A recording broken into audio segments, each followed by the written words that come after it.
Los periodistas. Andrea Sandoval, muy buenos días. ¿Cómo estás? ¿Cómo te va? ¿Me Bien, bien, oyes? aquí. ¿Me Sí, oyes? sí, ¿No te me escucho. oyes? ¿Algo pasó ahí o qué onda? No, no, yo te Sí, escucho bien. como Sí, que se cortó, como que hizo cosas raras, como que algo pasó. a lo mejor es lo que Una empezó a grabar cuestión o no sé. ¿Crees que el internet esté fallando? A mí sí me está pasando por acá. A lo mejor es una cosa del, Pero ¿será el tuyo? ¿Será el mío? ¿Será el de los dos? ¿Será el de todo el mundo?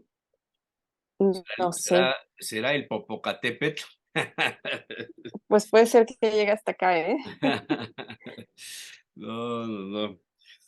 Bueno, pues hoy te mandé un artículo que si bien no es reciente, no está tan lejano de tener vigencia, porque es un asunto que compete prácticamente a lo cotidiano en relación a la educación de los hijos, de la parte, digamos, de la forma en la que vas haciendo que los niños se desarrollen, de cómo se van educando. Y siempre se ha dicho que hay un gran problema en los padres que mandan a sus hijos a estudiar y piensan que ahí los van a educar en la escuela, ¿no? Cuando realmente lo que se ha dicho toda la vida es que la verdadera educación se da en el hogar. Y encontré una carta, es que te estoy mandando el programa de la semana. Encontré una carta que salió publicada ya hace algunos meses. Dice, carta de un profesor a los padres. La verdadera educación está en casa. La educación corre peligros que acechan a maestros, alumnos y por supuesto a los progenitores. Vivimos en una época privilegiada y asombrosa, llena de posibilidades y desafíos, con la potencia de los avances tecnológicos actuales unidos a la inteligente salvaguarda de las fórmulas tradicionales de educación podemos alcanzar una enseñanza sobresaliente y prometedora. La educación que crean día a día los profesionales en sus aulas es magnífica, pero corre algunos peligros que acechan a profesores, alumnos y por supuesto también a los padres a quienes me dirijo. Queridos padres, disculpad la franqueza. La educación de vuestros hijos depende sobre todo de vosotros y no del colegio. El verdadero centro educativo es el hogar. El colegio solo complementa, si acaso matiza, sin duda instruye, pero poco más. Ningún profesor, ningún compañero puede enseñar tanto y de modo tan profundo como unos padres y unos hermanos. La razón es muy sencilla. En la jerarquía de las relaciones humanas del niño, sus padres y sus hermanos ocupan el más alto lugar, el más sagrado, el fundamental. No hay pedagogo que no lo suscriba. Toda la construcción psicológica del niño se cimenta en su familia y como consecuencia también su construcción intelectual íntimamente legada a la anterior. Es en su casa donde el niño elabora su primera identidad y forja las bases de su futuro carácter. Nos ocurrió a todos. Fue en nuestro hogar donde nos inventamos y dimos forma a nuestros sueños más íntimos, a nuestros miedos, a nuestros complejos. Averiguamos nuestros gustos y nuestras manías, nuestras inquietudes más básicas y nuestras carencias. En nuestra casa aprendimos a ponerle palabras a la realidad, a llorar para conseguir o no lo que necesitábamos y lo que deseábamos. Aprendimos que ambos anhelos no eran lo mismo. Aprendimos a enfadarnos con los hermanos, a jugar a todo y a nada. Aprendimos a aprender y a explorar. En el hogar se funde la materia con los vínculos emocionales. No hay distinción para un niño entre los objetos que le rodean y su significado. Todo en el hogar educa por el hecho de ser compartido con mis padres y hermanos. ¿Qué colegio puede competir con esta realidad? En comparación con la profundidad, con la profunda huella de la identidad familiar, el colegio resulta casi incapaz. Desde esta comparativa, todos los colegios se parecen o acaban pareciéndose, caro o barato, público o privado, urbano o rural, más de lo mismo. Digo lo anterior para quitarle hierro a la terrible decisión que parece cernirse sobre vosotros, padres, a la hora de elegir el colegio para vuestros hijos. No digo que la decisión sea baladí, no da lo mismo, faltaba más, no estaría escribiendo esta carta si lo creyera. Pero en última instancia, un colegio razonablemente correcto va a cumplir su labor docente con una solvencia también razonablemente correcta y muy parecida a la de otros centros. Porque mucho más importante que elegir un colegio es elegir qué educación quieren dar a vuestro hijo en vuestra casa, verdadero caldo de cultivo de toda la pedagogía universal. La herencia educativa del hogar tiene siempre luces y sombras. Esto discrimina en parte vuestra labor. Es imposible hacerlo perfecto. Una parte de toda educación familiar está siempre abocada al error, al dolor y a la decepción, por buena que sea la intención primera y consciente.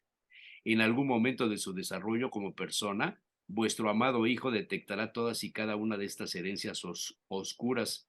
Posiblemente os las reprochará con dolor. La ingratitud filial es una realidad casi mitológica, pero también se pasa.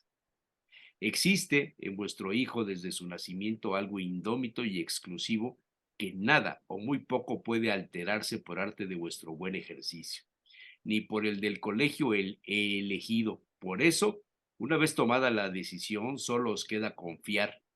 Confiad en los profesores de vuestros hijos, como en todos los colegios los habrá, mejores o peores, pero son profesionales y su experiencia puede constituir una enorme aportación a vuestra tarea educativa. Ellos sabrán cosas de vuestros hijos que vosotros desconocéis. Van a pasar muchas horas a la semana con ellos. Dejadles trabajar, preguntadles, ayudadles, poneos de su lado siempre que haga falta. No desacreditéis ni su autoridad ni su trabajo. Y recordad que, igual que vosotros, también son personas falibles y defectuosas. Queridos padres, armaos de paciencia y humildad. Lo sabéis perfectamente.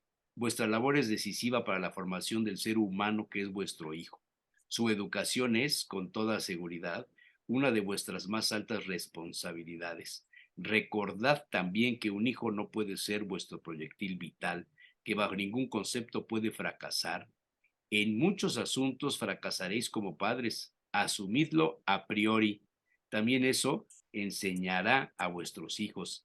Fracasando razonablemente, enseñaréis a vuestros hijos a fracasar porque en la vida también se fracasa. Amar sigue siendo la capacidad más misteriosa del ser humano. Nadie sabe muy bien cómo se concreta la acción de ese verbo. Su práctica es imprecisa y sin embargo imprescindible.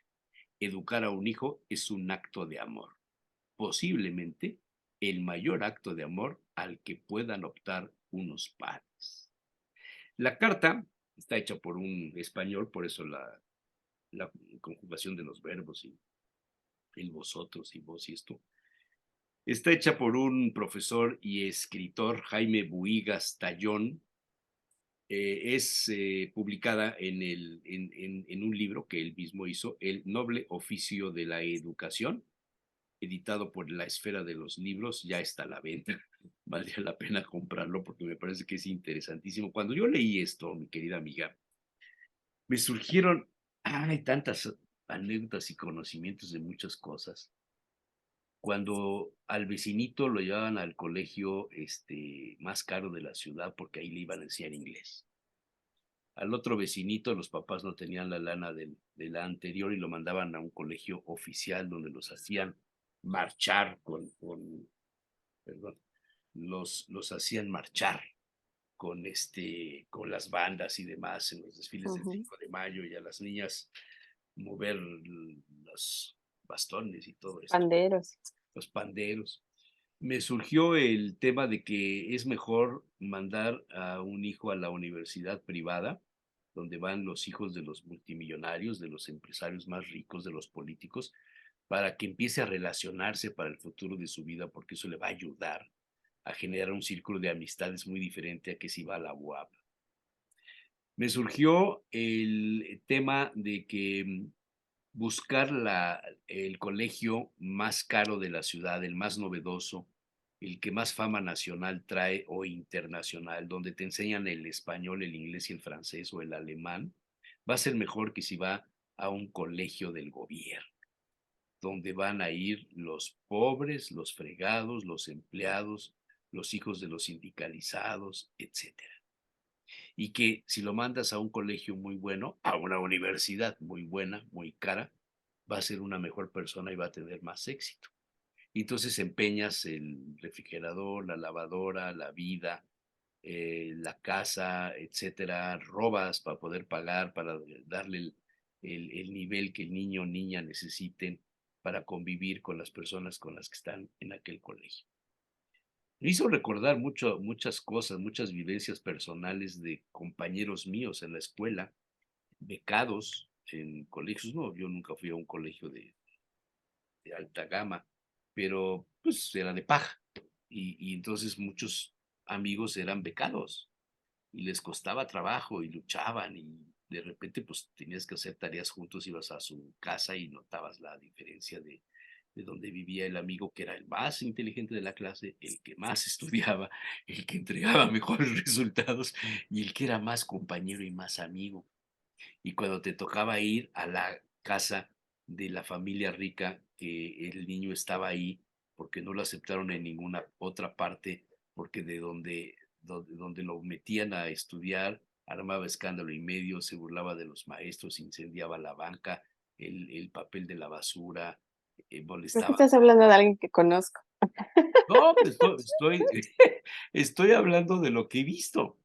Ujú. Me causó de veras una impresión interesante leer este documento que yo creo que lo podemos firmar todos los que somos padres o los que entendemos el concepto de la educación de una manera diferente a lo que signifique el estatus socioeconómico de la escuela donde van tus hijos.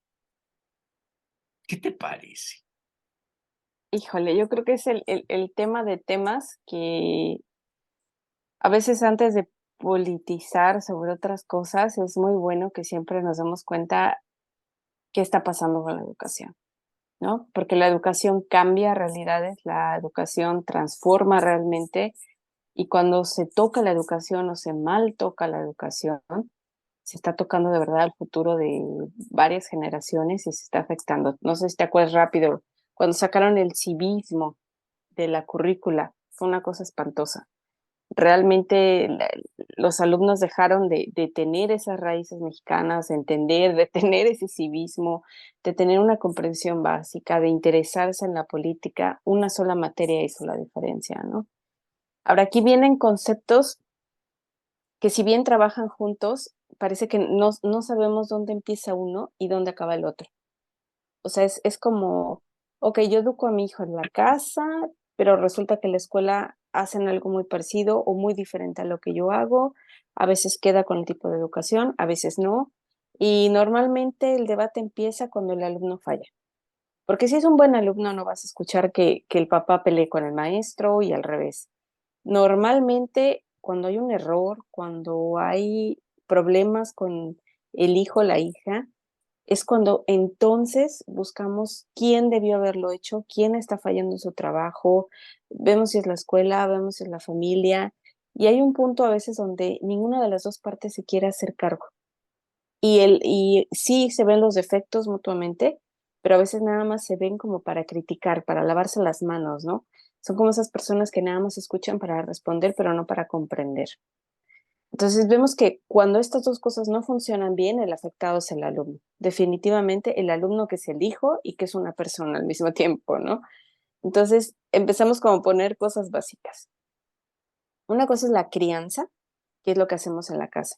Los papás crían a sus hijos, crían con todo lo que implica desde el principio, los primeros meses, mantenerlo vivo, darle una identidad, acogerlo. Una de las características de la familia es que es el medio en el cual crecemos, tenemos una pertenencia, nos da un estatus frente a la sociedad, nos permite crecer y al mismo tiempo nos individualiza.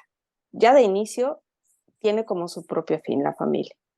La escuela tiene una parte formativa que siempre su currículum, su perfil de egreso, sus objetivos, sus competencias van a estar acorde a la filosofía de la educación de la escuela. Y de ahí a lo macro, ¿no? A lo que diga en ese momento, pues, qué sé yo, la Secretaría de Educación, lo que se diga en los organismos, internacionales, a veces hasta que lo que diga la Organización del Trabajo, bla, bla, bla. De allí se desglosa, ¿no? ¿Quién va a ser esa persona que va a la escuela? Cuando tú notas que una cosa es criar y otra cosa es educar, que educar desde el vocablo o desde el latín, que a veces nos gusta hablar desde las etimologías, educatio quiere decir tratar de sacar de la persona, de formar, de promover, de que todo eso salga. A mí hay una reflexión que me gusta mucho, que se llama Guitú, el pedagogo, y dice, realmente el niño va a la escuela para ser la mejor versión de sí mismo. El maestro tiene que encontrar lo mejor de él, invitarlo, sacarlo, exponerlo y que él acabe siendo una mejor persona que no hubiera sido posible que lo fuera si no hubiera estudiado, que es algo que notamos también, ¿no? Entre la gente que va a la escuela, decir la privada, la pública, pues tenemos como ciertas similitudes, pero la gente que no va a la escuela aún se nota más esa falta de educación, pero de esa formación, ¿no? Porque realmente no tiene como la manera de integrarse a la sociedad. La escuela socializa para el presente, claro, pero en realidad con miras al futuro. Va a ser un profesionista, va a ser un trabajador, va a ser un técnico, qué papel va a desempeñar en la sociedad, qué función, qué se está necesitando. Hace mucho tiempo, por ejemplo, se necesitaban ingenieros cuando pasó Pemex, ¿no? Y era casi cuando se graduaban, luego entraban a Pemex y bueno, ya tenían su trabajo seguro y se sentían como sirviéndole al país, ¿no? En algún momento, pues se van a necesitar, qué sé yo, militares, en otro médicos, y va a empezar áreas que son muy demandadas y áreas que están escasas. Entonces, cuando lo vemos así, es más fácil delimitar quién hace qué. El problema es que en lo particular nos confundimos cuando el niño empieza a dar problemas, cuando empieza a fallar, cuando no sabemos de quién es la culpa ni dónde empezó.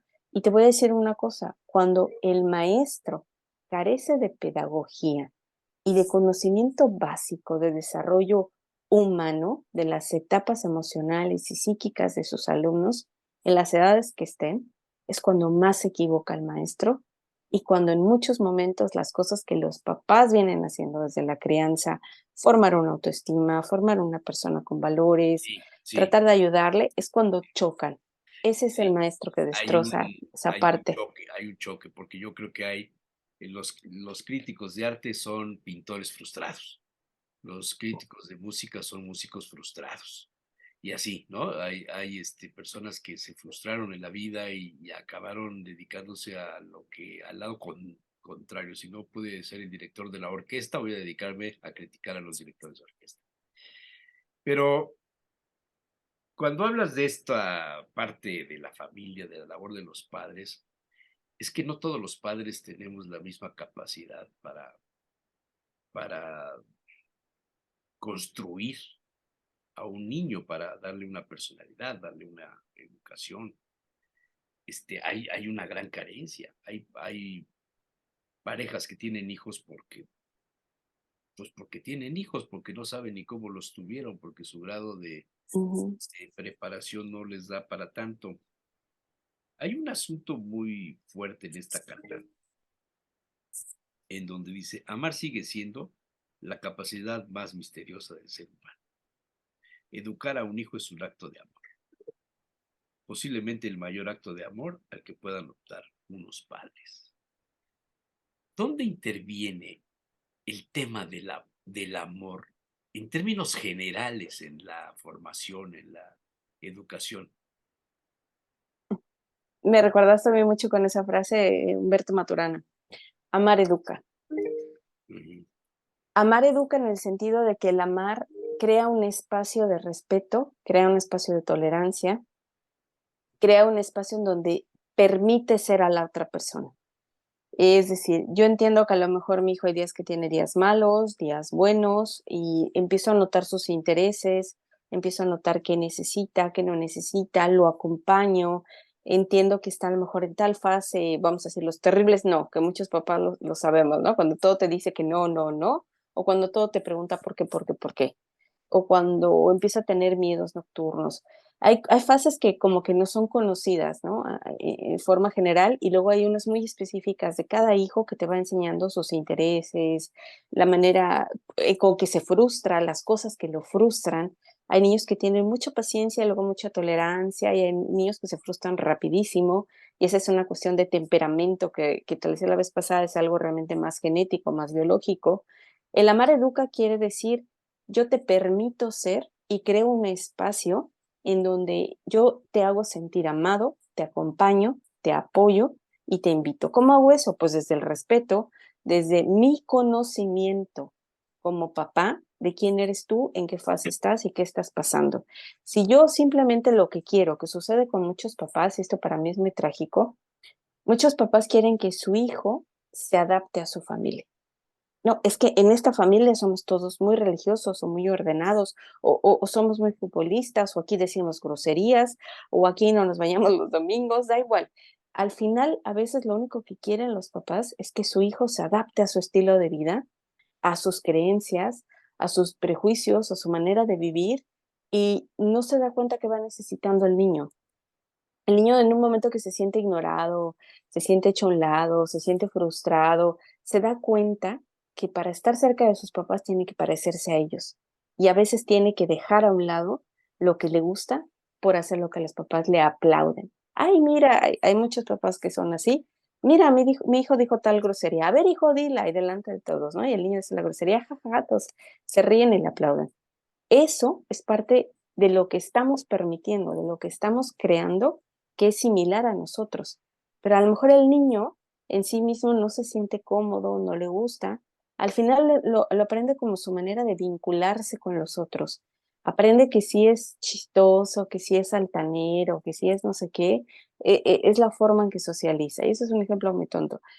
Pero esas cosas son cosas que se aprenden desde la familia. Lo decía muy bien el maestro, forman el carácter, los vínculos emocionales, estos aprendizajes, y a veces son aprendizajes inconscientes, en donde cada niño aprende y niña aprende a comportarse de una forma que a los papás les agrada y que le dan amor. Ay, mira, si eres de los papás que dicen cállate y siéntate, cada vez que el niño se calle y se siente y no toque nada y esté como muñequito, bueno, va a recibir amor y va a recibir apoyo y va a recibir atención. Mm. El niño aprende eso, ¿no? En la escuela, no, ay, no se parece a nada, se me fue esa palabra, no se parece a nada y tú decías, a veces los profesores conocen a los hijos y ven a los hijos como sus papás nunca los han visto. Y eso es cierto. A veces el alumno que tienes en la escuela no se parece en nada al niño que está sentado en su casa, pero de verdad dos personas distintas. En una parte tal vez pueda hacer más, en la otra pueda hacer menos, en una tal vez se sienta más cómodo y en la otra lo contrario, se sienta frustrado, se sienta mal. Y lo único que creo es que al final, así como uno aprende a adaptarse a esa familia, uno se adapta a la educación de la escuela. Y ese, por ejemplo, que fue a la escuela de monjas o de padres o que fue a la escuela rural, acaba entendiendo que la realidad de su escuela es la realidad de su vida y es lo que acaba buscando. Una de las cosas más importantes que se dieron cuenta en estas universidades, vamos a decir más caras o que se pagan mucho y demás, es que cuando salen sus alumnos, salen con esas relaciones sociales que si emprenden negocios con el apoyo de los papás, entonces van a tener un futuro. Y se Sí, empezó a dar esta materia de incubadora de empresas. sí, sí, sí, sí, Sales con sí. una idea de que sabes qué vas a hacer de tu vida. No, No, ¿y quiénes sales con fueron el tus apoyo financiero. compañeros? Pues el hijo del que va a ser gobernador, el hijo del diputado, el hijo del dueño de la empresa fulana de tal, soy compañero de ellos. Salen con esos recursos sociales y si le suman los recursos económicos de los papás, pues ya están listos, ya están súper bien, ¿no? Como con que sepan más o menos cómo va su idea y no echar a perder el dinero de sus papás, está bien. Pero los de las escuelas rurales, ¿con qué salen? Con sus mismas carencias. Salen a que a lo mejor el que encontró trabajo de guardia, que es su amigo, le dice, ¿sabes qué están contratando? Vente para el supermercado, ¿no? Están pidiendo un velador. las conexiones, la forma, lo que es esa movilidad social es más difícil. Es más difícil que tú conozcas al hijo del próximo gobernador en una escuela básica, normal, oficial, a que si lo conozcas en una escuela, tú decías hace rato, de alta gama. En realidad, esa es la diferencia. Lo único que hacen estas escuelas al no permitir esa educación y esa integración realmente es repetir lo que ya existe en la sociedad. Esas desigualdades, esas marcadas diferencias de estatus económico y de relaciones, eso se repite de nuevo en la escuela y se perpetúa, ¿no? Los hijos, porque ahí donde tú fuiste, mandas a tu hijo y él manda al hijo y así se hacen varias generaciones de Sí. los Pérez que siempre fueron la misma ¿Qué escuela. sucede con los que fuimos corridos de todas las escuelas donde estuvimos? Que nos llevaron pues, algo pasaba, la maestra no nos quería, el profesor no nos quería, el profesor me gritaba, el profesor no nos atendía, estaba más dedicado a la venta de tortas y refrescos en la tiendita porque era suya y el salón era un desmadre y había alguien que se quejaba y vas para afuera, Hernández.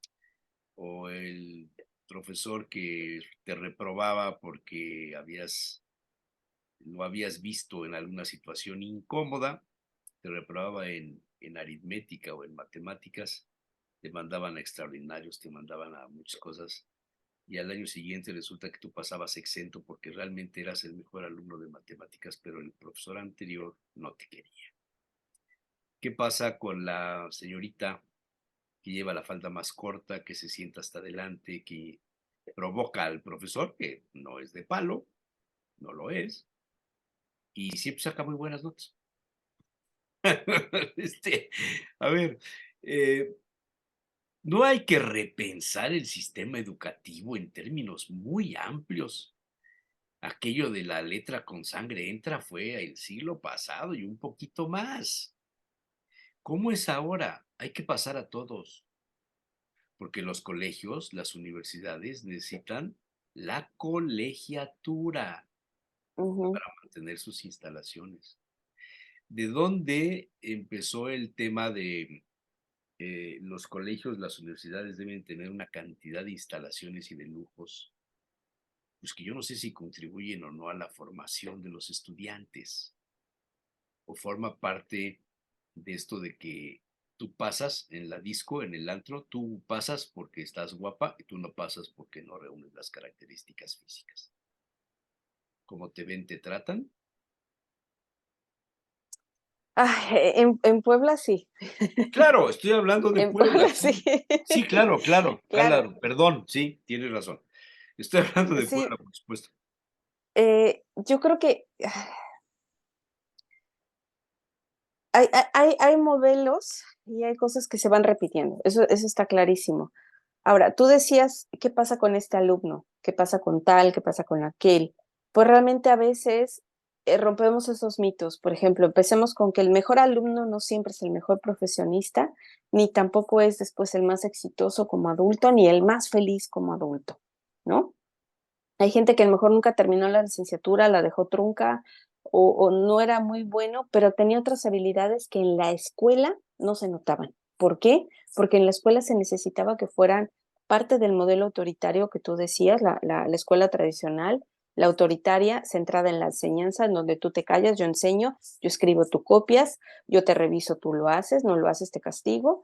Y se basa desde el rol del profesor. Yo soy el que tiene la autoridad, yo soy, aunque de hecho autoridad significa algo muy diferente, que es el que promueve el bienestar, el que procura el bienestar. No autoridad es el que manda o decide sobre otro. Entonces, esa parte está muy metida, muy, muy metida en las entrañas de la educación y por más que han venido otros modelos y por más que ha habido recursos y por más que se han hecho un proyecto, siempre esa parte del modelo tradicional regresa y es represiva, es sumisa, es humillante. Son esos maestros que dicen, pues a mí me pagan, ustedes aprendan o no. De ahí ya no está trabajando, ya no está siendo un maestro ni está cumpliendo su rol. Son esas personas que estudian, por ejemplo, voy a decir química, biología, psicología, y acaban dando clases de esa materia y dicen, pues aunque sea de maestro, ¿no? Me voy. Y no tienen, pero mira, ni una embarradita de pedagogía, no entienden nada sobre filosofía de la educación, no saben qué están haciendo ahí parados y únicamente están haciendo un daño y están cobrando por ese daño. Entonces, el modelo autoritario te muestra que no siempre el mejor alumno es el mejor adulto en la sociedad, ni el más exitoso. El modelo autoritario también te permite como maestro lavarte las manos ante muchas situaciones y siempre culpar al alumno y tener el poder de decir, bueno, pues a la más guapa le paso si me sonríe y se sienta y cruza la pierna, así como decías. Ah, la más guapa, pero ¿qué sucede si la muchacha que estás a punto de reprobar, su papá es miembro de la mesa directiva de los padres de familia de la escuela, o forma parte del patronato, o es un conocido empresario político, pariente del arzobispo, o sobrino de un sacerdote que nunca se supo de quién era la tía? Ujú. ¿Ah? ¿Qué sucede? Se politiza la educación, cosa que es como si ¿En Suiza sucede rebajaras. lo mismo? Son muy pocas las personas que van a una escuela privada, Pues una claro, es escuela privada carísima, la educación en Suiza es carísima. es carísima, Internados suizos son carísimos. o sea, por decirte que ¿cómo se llama? El actual, ahorita dictador, voy a decirlo así, de Corea del Norte, se me fue su nombre, Kim Jong. él fue a una escuela suiza, Sí, sí. es para ese nivel de personas. Sí, sí, como Entonces, la princesa de Asturias se fue a estudiar a la escuela en Gales. Sí, exacto, es para ese claro, tipo de gente, ¿no? ¿Por qué? claro, pero Porque ellos los pero esos son modelos educativos de la realeza, del imperio, de la dictadura, de lo que tú quieras. Pero estamos hablando de, ¿a dónde meto a mi hijo a estudiar? ¿Al centro escolar o al oriente? O no, ese al es un americano, ujú, ¿por qué? Porque ahí les van a enseñar inglés. Y se va a relacionar con las familias más poderosas de Puebla. ¿En qué universidad lo vas a meter o la vas a meter? No, pues en la Náhuac. ¿Por qué? Queda muy lejos, hay que tener coche, el nivel ujú, educativo de Anáhuac, Puebla no es el mismo de Anáhuac de otras partes. No, pero pues es que ahí van los hijos de mis compadres y todos los de la ujú. colonia y los que estamos en el club de pesca y en el club de caza y en las acciones del Banco Fulano y de la Casa de Bolsa. ¿Por qué no lo metes al Tecnológico de Monterrey? O a la UPAEP, o a la Ibero, o a la UAP, La cuando hay personas que escuela buscan irse a la Universidad Patito, porque lo que quieren es tener el título. ujú. Fíjate qué cosa más infeliz esto. La escuela se ha politizado y también se ha visto como un fin propio, efectivamente. ¿Qué es lo que quiero? Pues una escuela patita, ya voy, pago, maestro buena onda, a veces llega, a veces no llega, al maestro le pago un dinero, le doy una botella, le doy un abrazo, lo que sea que sirva, y total, ya pasó, ¿no? Y tengo el título, mi título que vale igual que el otro. Y ahí es cuando nos damos cuenta que ese tipo de universidades, de hecho Puebla es uno de los estados que más escuelas de ese tipo tiene y se le conoce como las fábricas de diplomas. Cuando se dan tantos diplomas de lo mismo, tantas licenciaturas, tantas cédulas, al final lo único que estás haciendo es desprestigiando como tal la profesión y no son profesionistas que sirven para nada, o sea, son estos doctores que se equivocan de lado y te operan otra cosa diferente, son esas personas que no están preparadas, que lo hacen por dinero, que lo hacen por interés, y es allí donde no tiene nada que ver con los principios de educación. Y nos damos cuenta que la educación no sirve para un fin propio. ¿Yo qué tengo? ¿Tengo para pagar? Bueno, pues entonces lo meto donde yo quiero, que se conecte con la gente que yo quiero, que haga esos amiguitos y esas relaciones públicas que hablamos, para que se convierta en la persona que yo necesito que se convierta, porque quiero que mi hijo también después me lo encuentre en el supermercado de estos carísimos y diga, ay, mira, mi amiguito, ah, sí, claro, su papá es el dirigente del no sé qué, y yo hago amistad con el papá y mi hijo hace amistad con el hijo. Hice una Entonces, mesa redonda hace muchos años, cuando estábamos en Radio Oro, creo, una de tantas cosas donde he pasado. Hice una mesa redonda con los rectores de las universidades privadas. En aquella época, Mario Iglesias de la UPAEP, Enrique Cárdenas de la UDLA y el doctor Rugarcía de la Ibero. Y el doctor Rugarcía soltó y después escribió un libro sobre eso, Educar para qué. ujú. ¿Para qué tienes que ir a la universidad? ¿Para qué tienes que ir a la Ujú. escuela? ¿Para qué vas a educar? ¿Qué vas a buscar con la educación académica o con la instrucción académica?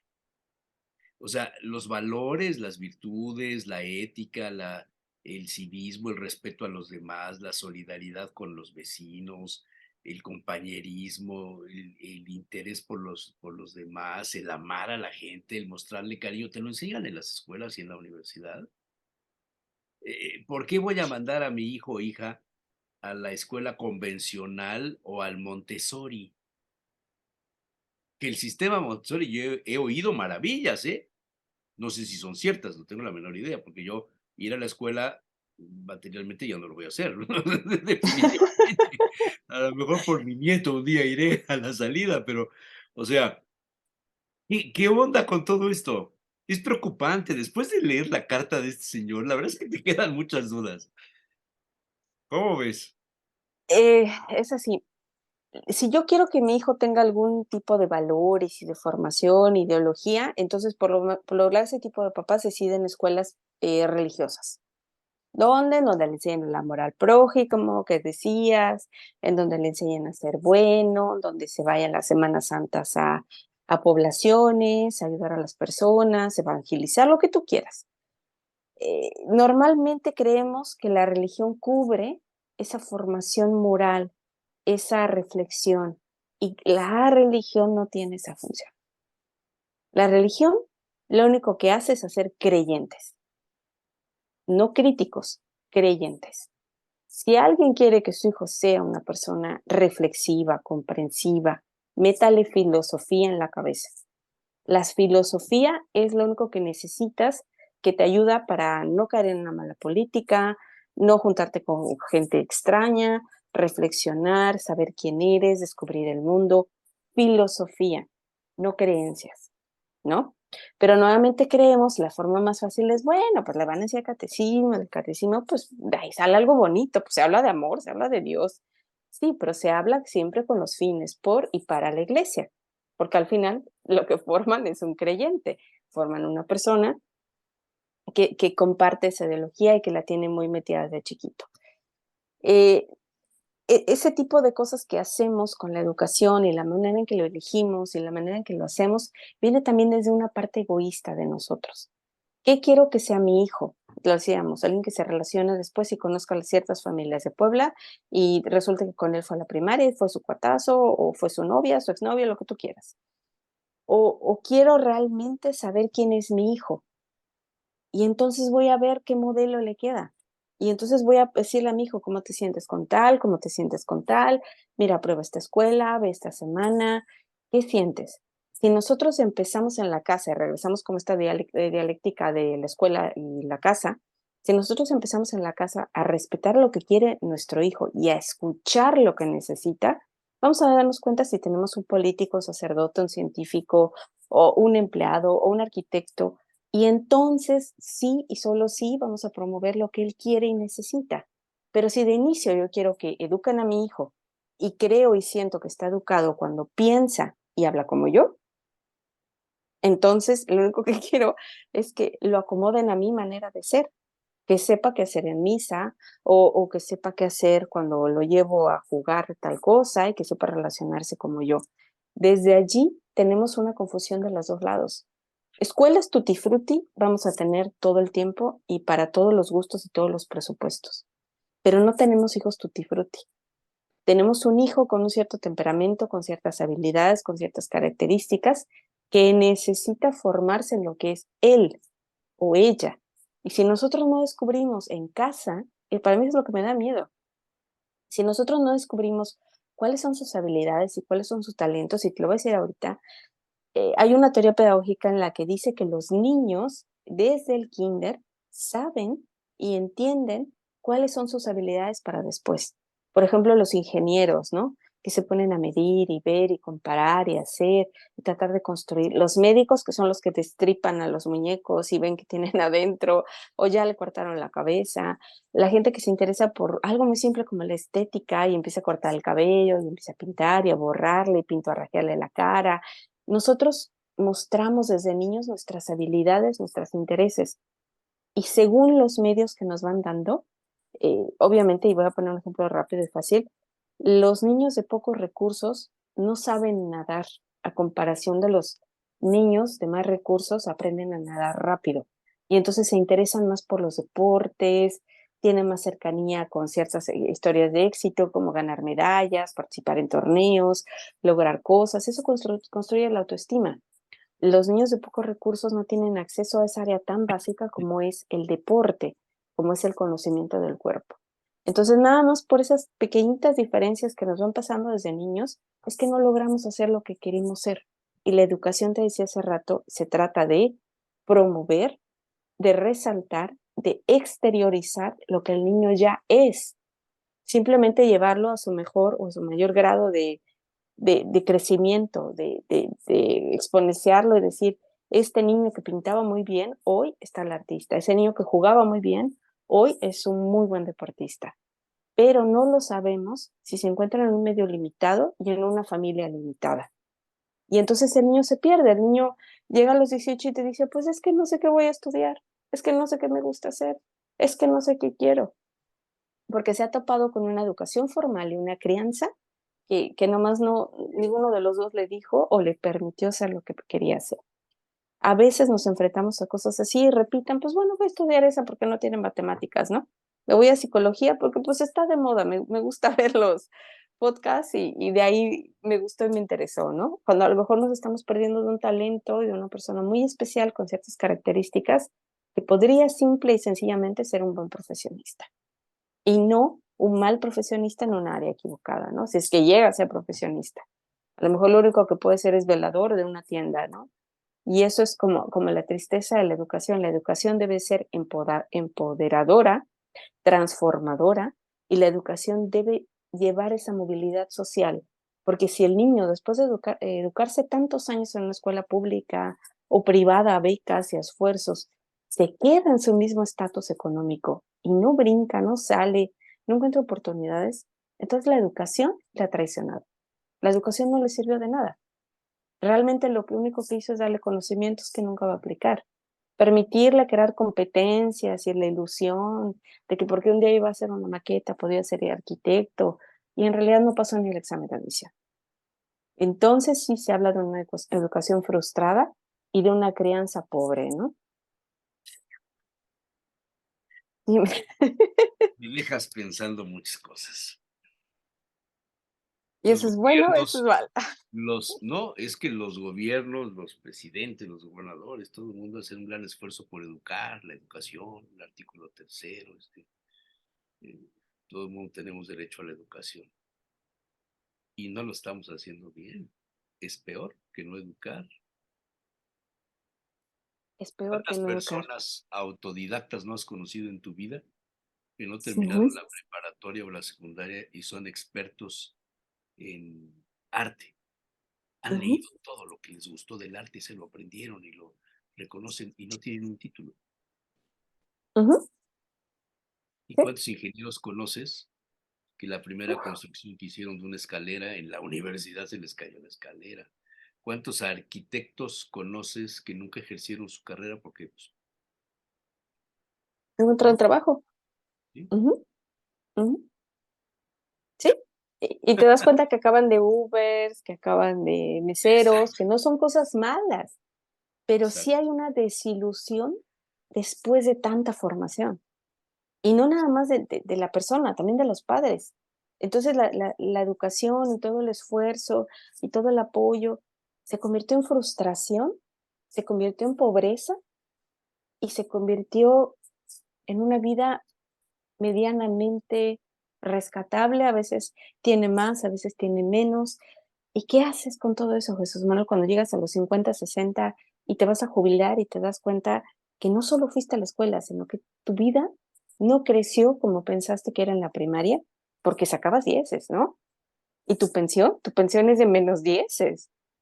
Y al final existe esa frustración, esa decepción, porque no tuviste realmente el acceso a esa movilidad social, a una profesión digna y nunca encontraste cuál era tu manera de contribuir a la sociedad, ¿no? No funcionó. Por eso hay gente que dice, yo ni fui a la escuela y soy feliz, y hay Sí, gente que dice al revés, yo sí fui y mira, me encanta mi profesión y yo podría seguir estudiando con 70, 90 años si me da el tiempo. En realidad es simple diferencia, ¿no? Y me de- ya. Me haces pensar mucho, siempre me haces pensar, pero ahora me hiciste pensar más. Es que realmente la educación es un tema, o sea, a mí me cambió por completo, o sea, el haber tomado la maestría en educación en la Facultad de Filosofía, sí te mueve y sí te pregunta, ¿cuál es tu bien último? ¿Qué es lo que tu fin último, perdón? ¿Cuál es el bien realmente de la educación? ¿Cuál es el mal? Si tú solamente quieres relaciones sociales, mira, llévala al americano y a todos los demás que me estuviste diciendo, pero si realmente quieres que tu hijo piense y sea el mismo, que es lo que permite la crianza y la crianza amorosa, que quieres que sea él, no importa qué, si tu hijo o tu hija dice, ¿sabes qué? Pues yo quiero al final acabar poniendo mi negocio de uñas, perfecto. O yo quiero al final, ¿sabes qué? Irme a Estados Unidos y probar suerte allá y ver si puedo hacer mi maestría en esto. Adelante, perfecto, pero siempre desde lo que nuestro hijo es. Claro. El problema es lo primero que ponemos hacia Y abajo, ¿no? la base de todo, de la carta, el amor. El amor. el a- Imagínate si no amas al niño o a la niña. Ya, Muy buena, ojalá encuentre en la educación algo bueno, ¿no? Pero sí. muy buena colaboración, todas, pero la de hoy me gustó mucho. Gracias, Jesús Manuel. El tema está muy bueno. Gracias, querida Andrea. Gracias. Por cierto, ¿tú tienes Dime. Spotify? Sí, pero casi nunca lo uso. Es que me están sugiriendo que suba yo tus conversaciones a un podcast de Spotify. Ok. Me siento muy halagada. Yo no sé si te sientas halagada, ni sé cuánto me va a costar, pero me estoy preguntando porque no tengo la menor idea. Pero No, voy a creo que es igual estudiarle gratis. y en una de esas te doy la sorpresa. ¿A qué va? Ya me la diste ahora, pero me la darás más grande. Gracias, Jesús Manuel. No, primero tengo que ver cómo se hace, no tengo ni idea. Como no fui a Yo la escuela, tampoco. pues no tengo idea de nada de eso. Ese es otro punto. Hay un mundo que no se aprende en la escuela. Todavía nos faltó ese. Pero bueno, gracias, Jesús Querida, Manuel. besos y abrazos. Saludos a la familia. Igualmente, gracias. Adiós. Adiós.